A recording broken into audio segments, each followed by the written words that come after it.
L'entrepreneuriat, c'est d'abord de l'audace.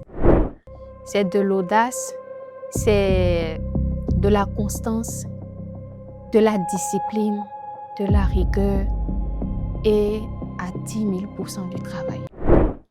Le doute fait partie du parcours. On va toujours douter. L'échec fait partie du parcours. On échoue une fois, mais là où tu as échoué, tu gagnes des leçons. Et les leçons, on ne les achète pas avec de l'argent.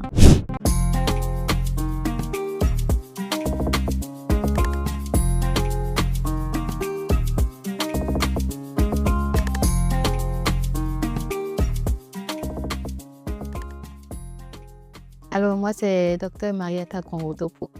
Je suis agronome de formation et directrice générale de l'entreprise Agro-Hikari.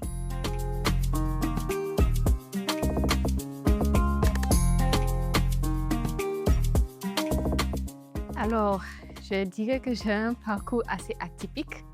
J'ai fait mon primaire, mon secondaire majoritairement en Atitengu, au Nord Bénin. J'ai eu mon bac en Atitengu, puis je voulais être médecin. Je me suis inscrite en médecine, mais après 2 ans, ça n'a pas marché. Donc, j'ai dû changer de filière et je suis allée vers l'agroalimentaire, où j'ai d'abord fait un BTS en contrôle de qualité, puis une licence en contrôle de qualité en génie agroalimentaire. Et j'ai été sélectionnée par l'université de Yamagata, où j'ai fait le master. Et pour le master, j'ai postulé pour la bourse du Rotary Club Japon et j'ai été retenue. Donc, j'ai eu 2 ans de bourse pour le Rotary Club du Japon. Et après le master, j'ai aussi fait le test d'entrée pour la thèse et j'ai continué avec la thèse. Avec la thèse, j'ai eu plusieurs contrats, notamment des postes d'assistant de recherche à l'université qui me payaient pas mal et aussi une bourse du gouvernement japonais auquel j'ai aussi postulé. Une bourse pour aider les jeunes scientifiques. Et je pense que cette bourse était pour juste 15 étudiants étrangers au Japon, dans tout le Japon. Mais j'avais pu l'obtenir quand même et ça m'a aidé à finir la thèse normalement.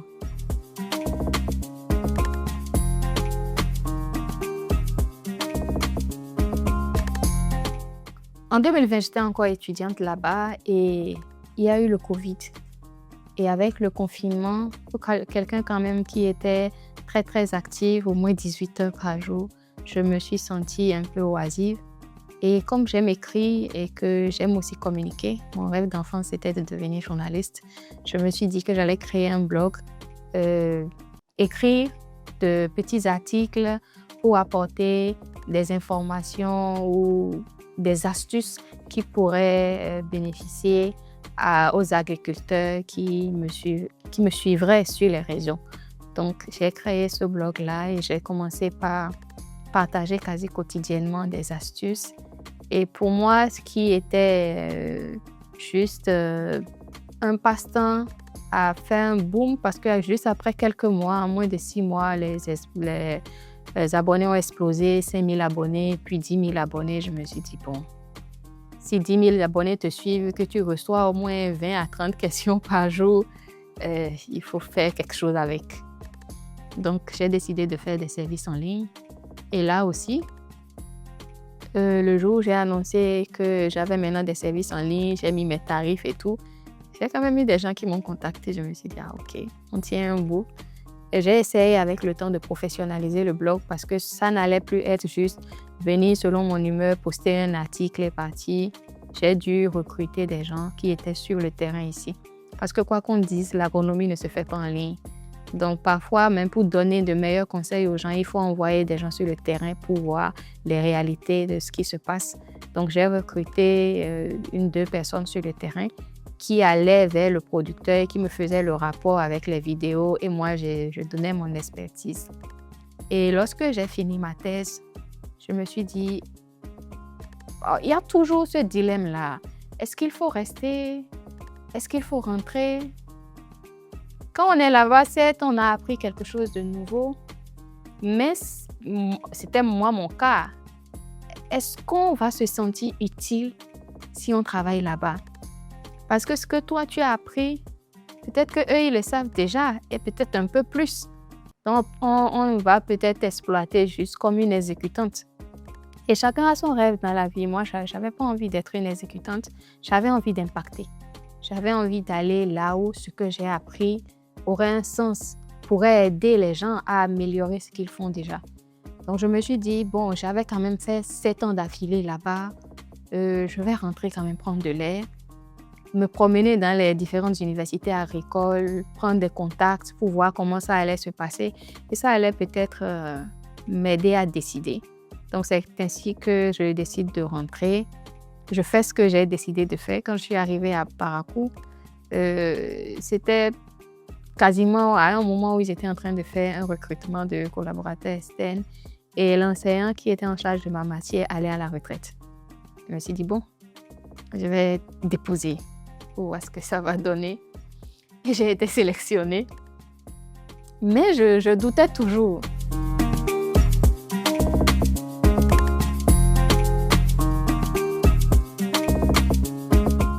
Alors, Ago et Carré a commencé comme un blog et est devenu une entreprise.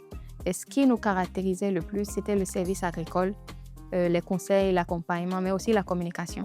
Parce que nos agents de terrain allaient vers les producteurs, les coopératives pour faire les vidéos de promotion, partager leurs difficultés et tout ça. Donc, avec le temps, nous avons structuré nos services à Ago et Carré en 3 départements. Donc, nous avons le département de communication qui continue toujours par travailler avec les partenaires, projets, institutions pour faire leurs vidéos de capitalisation, etc. C'est ce que j'essaie de mieux faire. Donc, il y a un département de production végétale qui continue par faire du maraîchage, notamment la tomate et le piment.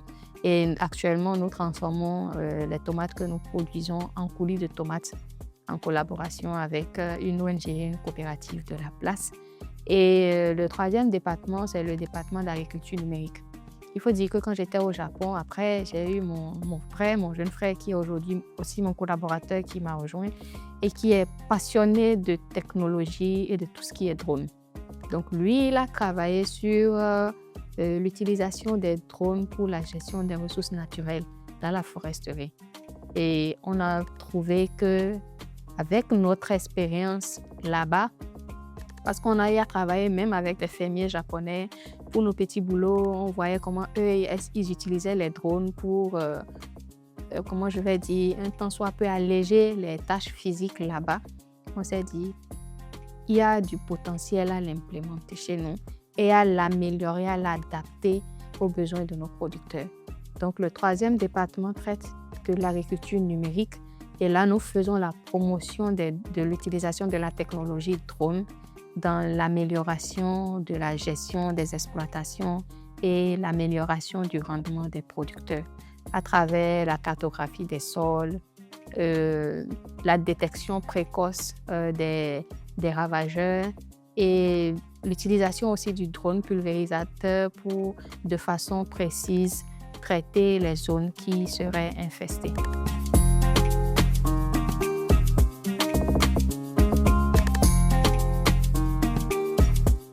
Alors, l'agriculture numérique intéresse beaucoup. Et lorsqu'on a un sujet comme l'agriculture numérique, on a besoin d'un certain soutien institutionnel derrière pour aller vers les bénéficiaires, pour une certaine crédibilité, pour les emmener à nous écouter, à les convaincre d'essayer d'utiliser. Donc, lorsqu'on démarrait notre aventure en décembre 2023, il y a le projet ACMA qui avait lancé un hackathon. Et nous avions participé, nous avons postulé au hackathon, on a été préalablement sélectionnés dans les 11 entreprises retenues, puis après dans les 5 finalistes.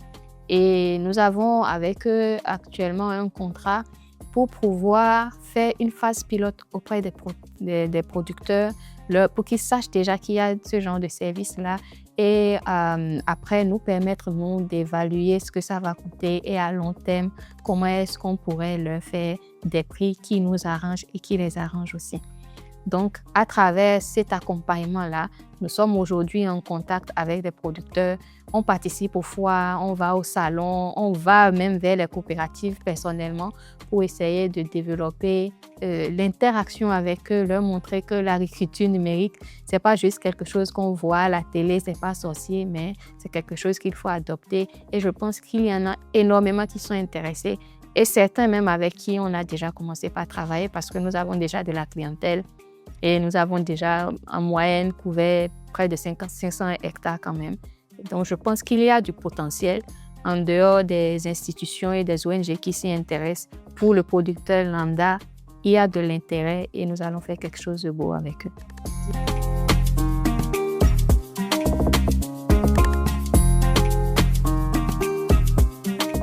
Alors, le prix Pierre Cassel, je l'ai découvert à travers le rural, à travers la publication de Le Rural. J'ai lu, j'ai vu les critères, je me suis dit, voilà une opportunité déjà pour mieux se faire connaître et pour augmenter notre impact. On a toujours besoin de ce type de soutien institutionnel. Nous, en fait, au-delà du prix, c'est vrai que le prix il est important, l'argent c'est important et tout, mais nous sommes dans un secteur où on a besoin de beaucoup de soutien institutionnel pour arriver à convaincre le bénéficiaire final que ce genre de truc-là, ce n'est pas qu'en Occident, quoi. C'est pas réservé à l'exploitant agricole en Occident, mais ça peut aussi aider le petit producteur de Karimama comme la grande coopérative de Cotonou, en fait. Donc, on s'est dit, bon, on tente l'aventure. Comme tout entrepreneur, on est habitué aux échecs. Donc, on s'est dit, on tente de nouveau l'aventure et on verra ce que ça va donner. Et on s'est appliqué pendant plusieurs jours pour monter les dossiers parce que c'était vraiment costaud ce qu'ils demandaient pour l'application. Nous mettre à jour sur les différents papiers qui n'étaient pas à jour et pouvoir postuler. Et finalement, nous avons même postulé le dernier jour de clôture. Donc voilà comment est-ce qu'on a postulé à l'aventure et comment l'aventure a commencé.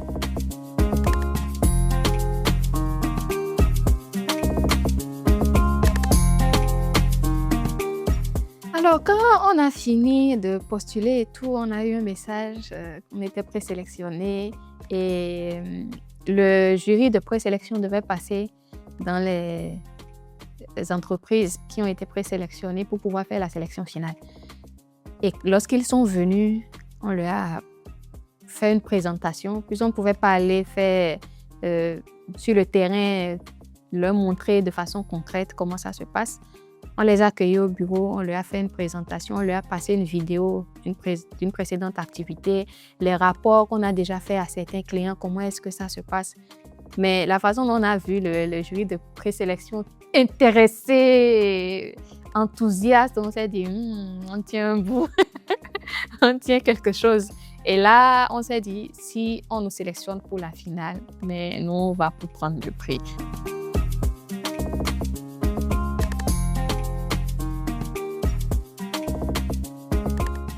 Alors, on était avec 5 autres finalistes et moi, j'ai eu la chance quand même de passer en première position, donc j'ai pu voir toutes les autres présentations. Je me suis dit, le niveau est élevé. Tous les projets étaient excellents. La présentation était excellente. Tout le monde a mis le paquet pour séduire le jury. Je me suis dit, ce qui va faire la différence, ce serait un petit truc. Et je pense que le petit truc que j'ai chez moi, c'est l'innovation. Peut-être que ça peut convaincre le jury.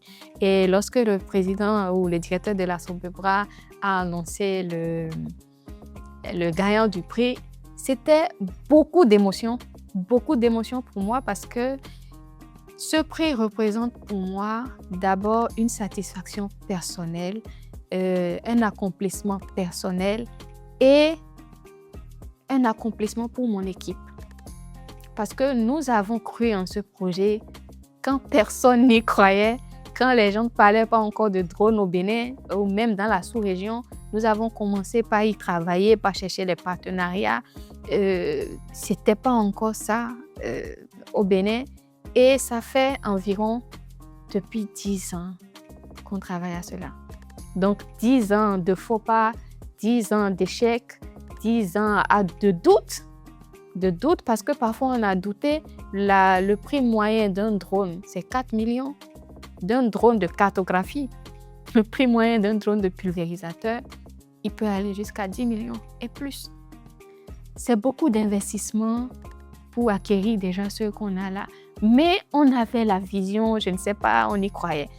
Donc, c'était énormément d'émotions pour cet accomplissement pour moi et pour mon équipe et quelque chose qui nous boosterait d'ici là à passer à échelle et à ne plus attendre, quoi.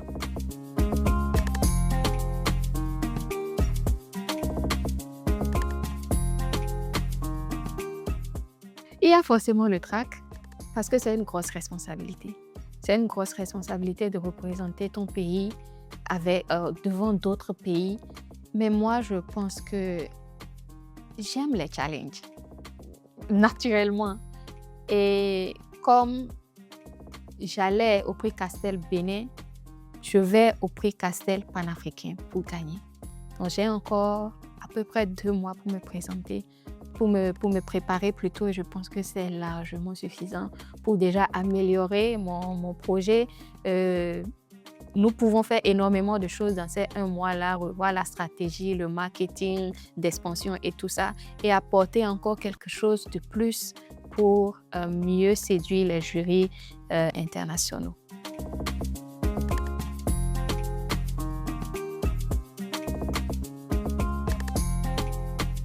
Alors, comme je disais tout à l'heure, les drones, ça coûte cher. Ça coûte cher. Ce prix va nous permettre d'acquérir du matériel, majoritairement.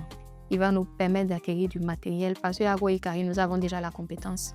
Nous avons déjà les pilotes que nous formons nous-mêmes. Parce qu'on a le responsable du département agriculture numérique, c'est un expert en télédétection, en SIG et en agriculture de précision. Nous les formons nous-mêmes. Nous avons un protocole de terrain clair, précis. Donc, ce qui nous reste, c'est le matériel et le marché. Et le prix Pierre Castell nous permet d'acquérir le matériel plutôt pour pouvoir faire des prix abordables à notre marché pour l'agrandir et passer à échelle.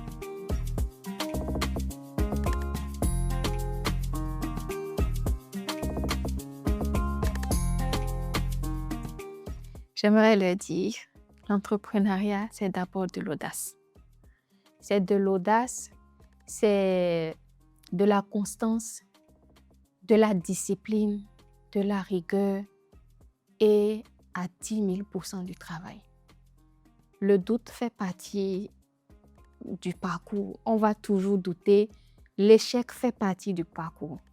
On échoue une fois, mais moi, je ne le considère même pas comme l'échec parce que là où tu as échoué, tu gagnes des leçons. Et les leçons, on ne les achète pas avec de l'argent.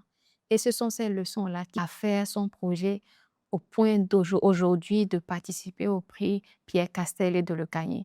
Donc moi, je leur dirais d'être audacieux, de ne pas avoir peur d'échouer et de rester constant et endurant.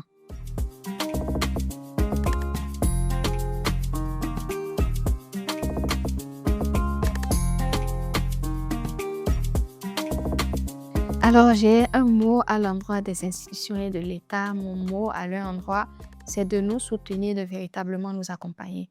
Au niveau de l'État, il y a beaucoup de réglementations en ce qui concerne l'utilisation des drones, les frais de survol, l'agrément qui coûtent quand même très cher pour les petites startups que nous sommes. Si c'est un plaidoyer, s'ils peuvent essayer de revoir ces prix-là pour les startups, pour qu'on puisse faire des prix quand même assez abordables pour le producteur lambda, ce serait bien.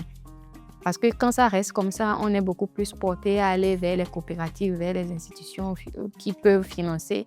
Mais nous voulons impacter le cœur de l'agriculture béninoise, qui est le producteur lambda. Donc, on fait le plaidoyer à l'État de revoir les frais de douane sur les drones et aussi les frais de survol et d'agrément pour les startups qui travaillent dans ce secteur.